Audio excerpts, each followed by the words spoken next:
Halo teman-teman kelas 3. Selamat pagi, selamat bertemu kembali bersama saya Mr. Hebri.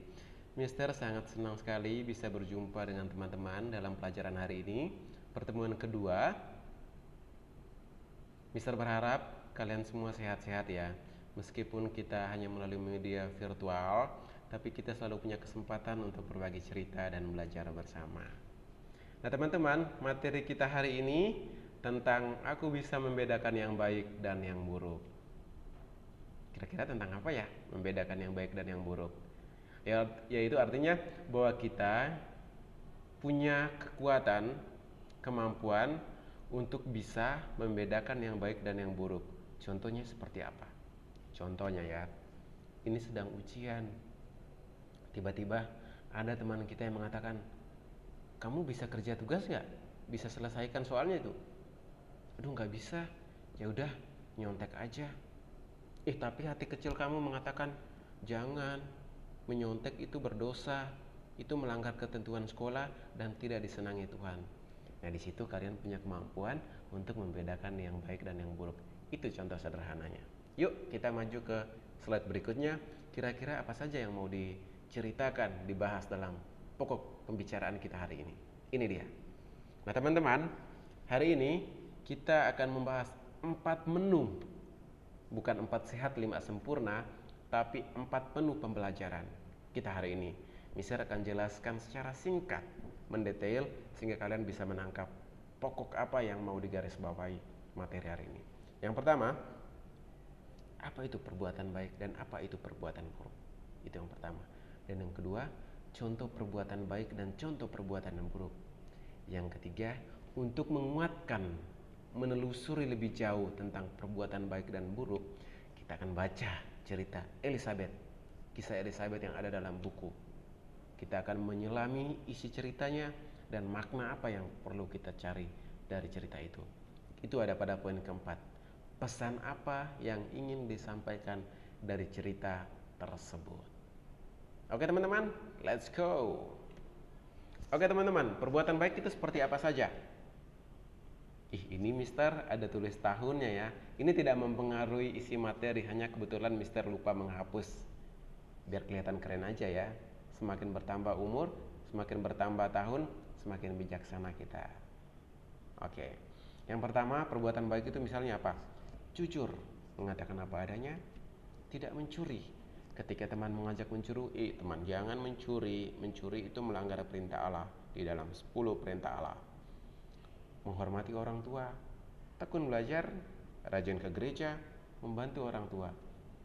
Kalau teman-teman rajin belajar, rajin ke gereja untuk berdoa, kalian itu punya kekuatan pertahanan diri untuk tidak terjerumus dalam hal-hal yang tidak baik. Kalian bisa membedakan yang baik dan yang buruk, bisa mengambil keputusan dengan tenang, karena ada dalam diri kalian itu bukan diri kalian sendiri, tapi ada Tuhan. Ada Tuhan. Oke. Nah, perbuatan buruk itu seperti apa aja? Berbohong, berbohong kepada orang tua, berbohong kepada guru. Nah, nyontek. Ada nyontek itu. Nanti kalian tidak mendapat nilai karena nilainya nyontek. Gosip.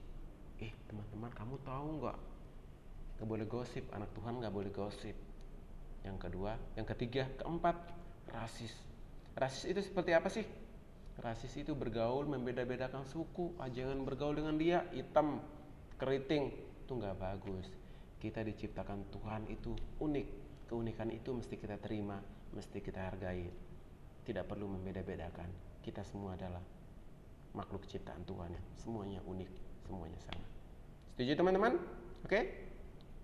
Lanjut. Mengapa kita harus berbuat baik? Karena Tuhan menghendakinya.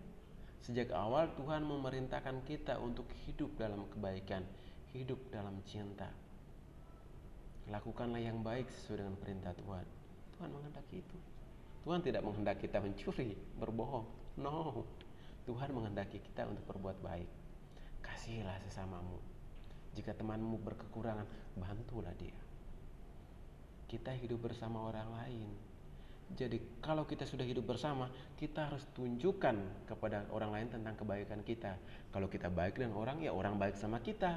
Kalau kita jahat pasti orang menghindar, timbal balik kan. Makanya hidup dengan orang lain itu harus baik.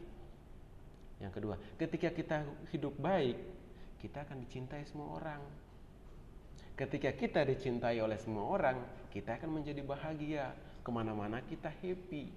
Semuanya keluarga, semuanya sahabat. Simpel kan? Ya, teman-teman, pilih aja. Hiduplah dalam kebaikan. Kamu akan hidup dalam kebahagiaan. Oke? Next. Terus pertanyaannya, kok bagaimana ya merawat perbuatan baik itu ya? Nah, Mister kasih tips. Yang pertama, mendengarkan nasihat orang tua. Yang kedua, rajin berdoa, rajin belajar, pandai dalam bermain, memilih teman. Kalau teman-teman mendengarkan nasihat orang tua, pasti kalian menjadi anak baik. Karena orang tua itu selalu menawarkan yang baik. Rajin berdoa, minta petunjuk dari Tuhan supaya kalian itu diberikan kekuatan. Kekuatan dalam arti apa? Untuk bisa menentukan perbuatan mana yang mesti kamu lakukan, mana yang tidak boleh kamu lakukan. Ketika Tuhan ada di dalam diri kita, kita akan berada di jalan yang benar. Rajin belajar, semakin banyak yang dipelajari, semakin banyak pengetahuan yang kalian miliki. Semakin banyak juga kekuatan kamu untuk membedakan yang baik dan yang buruk. Pandai memilih teman. Pilihlah, bergaulah dengan teman-teman yang mengarahkan kalian kepada kebaikan, bukan membawakan kalian pada kehancuran. Kalau dia tidak baik, rangkulah dia, bawalah dia pada kebaikan. Anak Tuhan kan kayak gitu kan? Oke. Nah, sebagai keterampilan, silakan menyanyikan lagu Hati-hati gunakan tanganmu, teng teng teng. Hati-hati gunakan matamu. Allah Bapa di surga melihat ke bawah. Hati-hati gunakan tanganmu, tong tong tong. Oke, yang kedua, mengerjakan latihan halaman 21. Yang ketiga, bacalah kisah tentang Elizabeth. Semuanya ada di buku, silakan kalian baca. Oke? Oke. Nah, sebagai rangkuman, Tuhan memberikan kita akal budi. Untuk apa? Untuk bisa membedakan yang baik dan yang buruk. Kalau hewan mah nggak pernah tahu ini baik dan buruk, yang semuanya ambil aja, sikat aja, asal sikat. Kalau manusia punya kemampuan, oh ini nggak baik, oh ini baik. Itu kita istimewa, diberikan kemampuan untuk membedakan yang baik dan yang buruk, karena kita punya akal budi. Yang kedua, perbuatan kita itu menentukan masa depan kita. Kalau dari sekarang teman-teman baik, jujur bijaksana, hormat kepada orang tua, kalian akan bertumbuh menjadi anak yang baik ke depannya. Percaya deh sama Mister. Tapi kalau kalian jadi anak jahat, kalian bertumbuhnya di penjara, bukan di sekolah, di lingkungan. Karena kalian melanggar hukum. Jadi hiduplah menjadi anak yang baik. Yang kedua, Tuhan mengajak umatnya untuk hidup jujur. Tuhan tidak pernah mengajarkan kita keburukan, dosa, kebencian. No, Tuhan mengajarkan kita kebaikan. Nah, yang terakhir, ketika kita hidup dalam kebaikan, yang kita dapatkan apa? Sukacita, kedamaian, kebahagiaan. Nah, teman-teman, marilah kita mencoba hidup dalam kebaikan, hidup dalam cinta, hidup dalam kasih Tuhan. Hadirlah Tuhan di dalam diri kita lewat doa. Dengan di situ kita bisa belajar membedakan yang baik dan yang buruk. Simpel kan? Intinya, hadirlah Tuhan di dalam diri kalian dan cintailah orang tua yang membesarkan kita, yang memberi nasihat kepada kita. Oke? Semangat? Mantap? Bungkus? Bungkus. Selamat belajar teman-teman. Ini materi kita hari ini. Tuhan memberkati dan sampai jumpa.